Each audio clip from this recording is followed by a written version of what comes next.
This is Camp Crystal Lake, one of the most famous places in horror history. We know what's inside it.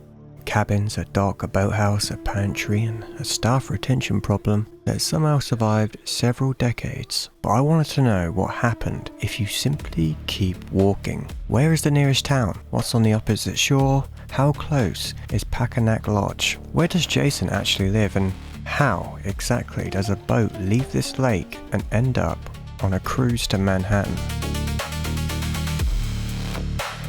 So I tried to build one complete map of Crystal Lake using the films, the dialogue, the roads. How far is it to Camp Crystal Lake? That far, huh? The travel times, the real locations. What is it, Enos? About 20 miles? About that. Camp Blood. They're opening that place again? The game maps, and every fan reconstruction I could find. This was a mistake.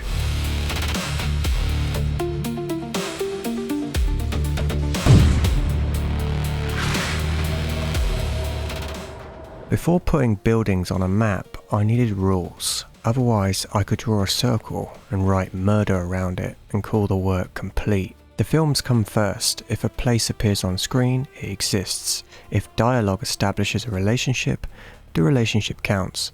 If the film only suggests a direction, it gets a zone rather than an exact pin. The real filming locations are useful for understanding why the geography changes, but New Jersey, Connecticut, California, Georgia, and Alabama do not all secretly touch the same lake. Production geography is evidence of the problem, not the answer. The game is useful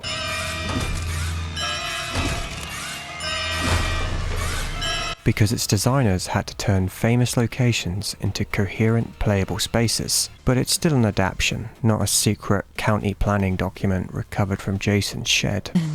Mother is talking to you. Put the weapon down. The fan maps are theories. Some are brilliant, some have given Crystal Lake direct ocean access and enough shoreline to qualify as a minor nation. So every point on the map has a confidence level. Jason, Mother is talking to you. The original Friday the 13th makes Camp Crystal Lake feel isolated, but it does not make it disconnected from the world. The camp has one main road, an entrance, cabins, a lodge, a boathouse, and an archery range. And a visible shoreline. The early screenplay even establishes the camp sign and the original 1935 opening date that gives us the center of the map, but not the edge of it yet. About 20 miles? About that. Annie enters a small community before reaching the camp. There's a diner, a general store, local workers, a truck driver, Crazy Ralph. You're going to Camp Blood, ain't you? God damn it, Ralph, get out of here. Go on, get. Leave people alone. We'll never come back again. Oh, shut up, Ralph. It's got a death curse. And a cemetery on the route out. Then the family gives us the first dangerous number. Camp Crystal Lake is about 20 miles away. About that. Not 2 miles, not just through the trees, 20 miles. The truck driver can take Annie only as far as the crossroads, described as roughly halfway. After that, she needs another lift, so the original map is already regional. Town, crossroads, cemetery, rural roads, then the camp. The camp is remote enough that getting help is a serious problem, but close enough for Steve Christie to drive into town, Crazy Ralph to arrive by bicycle, and Mrs. Voorhees to treat the entire area like her personal commute.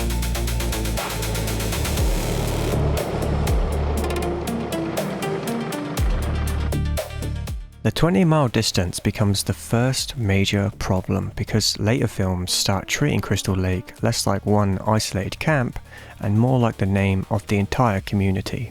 In the first film, the people Annie meets do not need to be standing in a town literally named Crystal Lake. She asks for the camp. The franchise later behaves as though the lake, camp, and town all share one identity.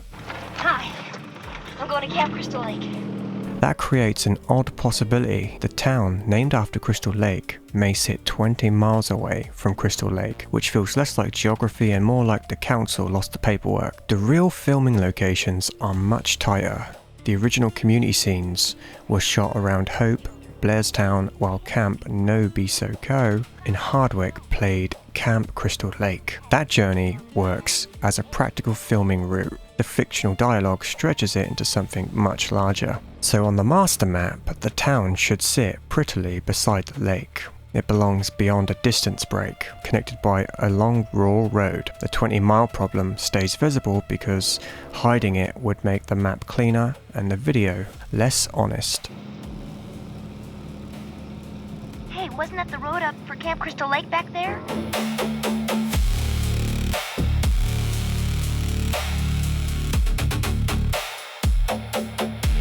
Part 2 expands the region with Packanack Lodge, a counselor training centre described as adjacent to the now defunct Camp Crystal Lake. That word adjacent matters. Jeff and Sandra can walk to the old camp. A police officer can chase Jason from the road into some forbidden woodland. Somewhere in that corner is Jason's shack. So Packanack does not belong 40 miles away on the other side of the county, it belongs in the immediate Camp Blood region, but it does not have to sit on the exact same shoreline. The production moved from New Jersey to Connecticut and used North Spectacle Pond as the main waterside location. On screen, the landscape has already changed. That supports a regional model, a main Crystal Lake area with nearby lakes, ponds, or basins, rather than one shoreline that mutates whenever Paramount crosses a state line. Jason's shack is easier. Its exact coordinates are impossible, but its relationship is strong. It must sit in the woods between Packanack, the old camp, and the road Jason uses. So I'm not giving the shack a precise postcode. I'm giving it a corridor.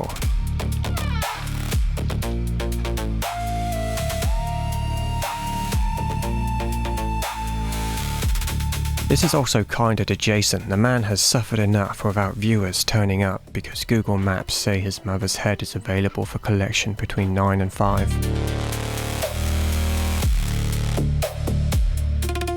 Part 3 begins immediately after Part 2, but it does not return us to the same camp layout. Jason reaches a rural store, then Higgins Haven, a family homestead with a house, a barn, dock, and a small body of water. A lot of the franchise maps place Higgins Haven directly on Crystal Lake because the story remains in the Crystal Lake area. That is possible. It is not required. The location behaves much more cleanly as its own pond or small lake inside the wider region. The film was built around a ranch in California, and its water was effectively part of that self-contained property. Forcing it onto the main lake makes the main lake grow until it can't support every cabin, farm, and future cruise terminal in New Jersey. So Higgins Haven goes on the regional map, but not on the main shoreline. What are you doing?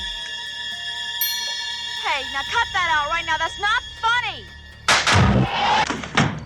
The quiet little community of Jerk. Crystal Lake was shocked today with reports of a grisly mass murder scene. Bodies were found literally strewn over the 4-square-mile campground in the remote lake region. Ginny Field miraculously survived repeated attacks by the axe-wielding killer and was taken to a local hospital today. She is in serious condition, suffering from... The final chapter begins directly after Part 3. Jason is taken away from Higgins Haven, wakes up at the morgue, and eventually reaches the Jarvis house and a neighbouring holiday rental. The film gives us a rural residential district beside water, usually grouped under Crystal Point, but it does not give us a reliable connection to the original Crystal Lake shoreline. In fact, treating the Jarvis family as an immediate neighbour of Camp Blood creates more questions than answers.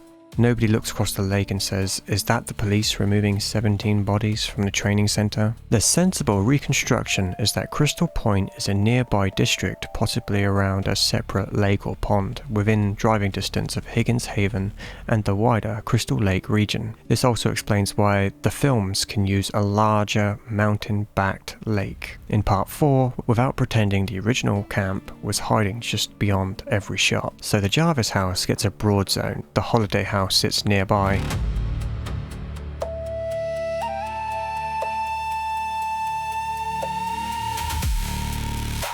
A new beginning moves Tommy Jarvis to Pinehurst, a rural, halfway house in New Jersey. Local people know the Jason legend and the story clearly belongs to the same wider world. But the lake is not the organising centre of the film. Pinehurst is not shown as a waterfront property. There's no strong reason to pin it beside Camp Crystal Lake. And sending Tommy to a treatment facility overlooking the exact place where Jason murdered his family would be aggressive even by the standards of 1980s mental health care. So Pinehurst belongs on the regional map as a broad off-lake zone, close enough for the legend to infect the community, far enough that the placement remains uncertain. Part 6 finally gives us one of the strongest pieces of continuity in the entire series.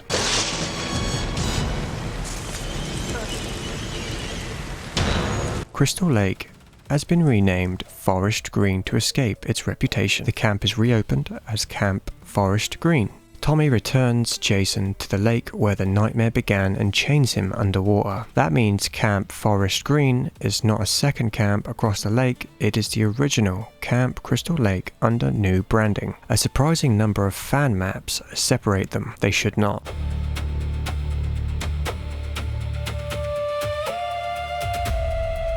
Part 6 also expands the civic world outside camp. A sheriff's station, a cemetery, town roads, local deputies, a graveyard caretaker, woodland used by corporate paintball players, and actual children arriving at the reopened camp. Oh my God! Hey, is this gonna be the best weekend ever? Crystal Lake is no longer just one cursed summer camp near an unnamed town. It's a functioning hub desperately trying to rebrand, while the old mascot keeps returning with a machete. So the map now has two identities for one place: Camp Crystal Lake in the earlier films, Camp Forest Green in Part 6. Same shoreline, different sign, identical employee benefits.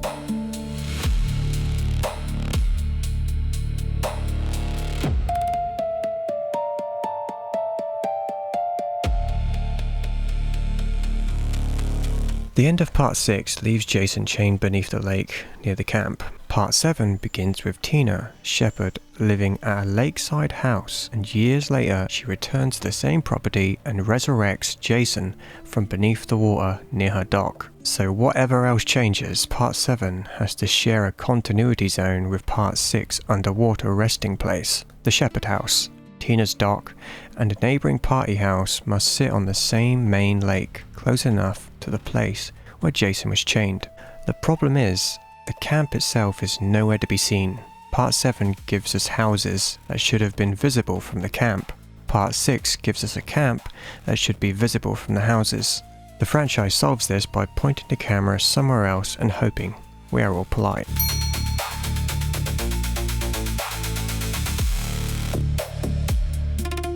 Apparently Crystal Lake developed luxury property while Jason was underwater. He slept through the planning consultation.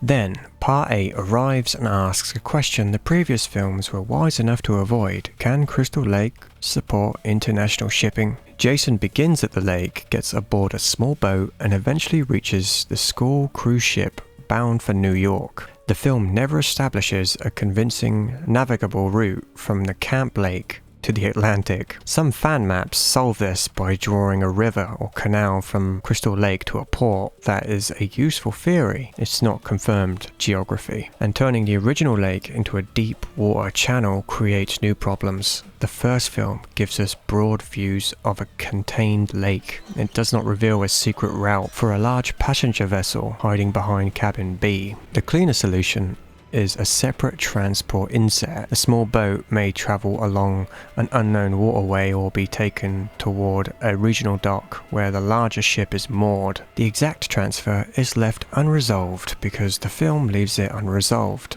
This preserves the evidence without building the Voorhees shipping canal, a 40-mile public works project created entirely so one sequel can keep its title.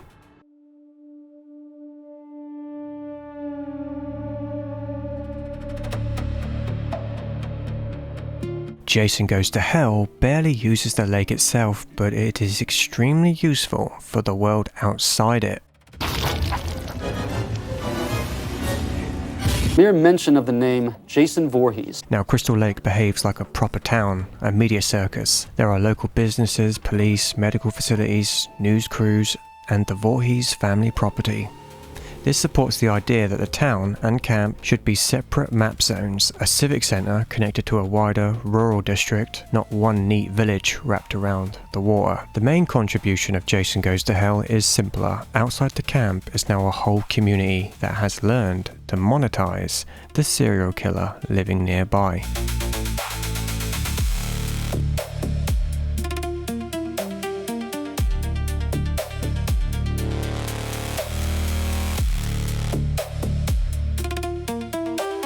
Jason X gives the map one final layer, the Crystal Lake Research Facility. By the future timeline, the area has become a containment and research site that belongs on the map as a later historical overlay, not as a modern building sitting beside Pinehurst and the Part 3 barn. Later the crew create a virtual version of Camp Crystal Lake to distract Jason. But the simulation is not a survey, it's a cultural memory of the camp, cabins, trees, teenagers, and the fastest possible route to terrible judgment. 400 years later, humanity remembers the idea of Crystal Lake more clearly than its geography, which after trying to draw this thing feels completely reasonable. Two things should not be forced onto the core reconstruction. Freddy vs. Jason uses the Friday mythology inside a crossover story and adds the Springwood connection, so it should appear as a separate continuity inset, but it should not determine the position of the main lake. The Paramount timeline may create a larger poster, but it creates a worse investigation. Separate continuity.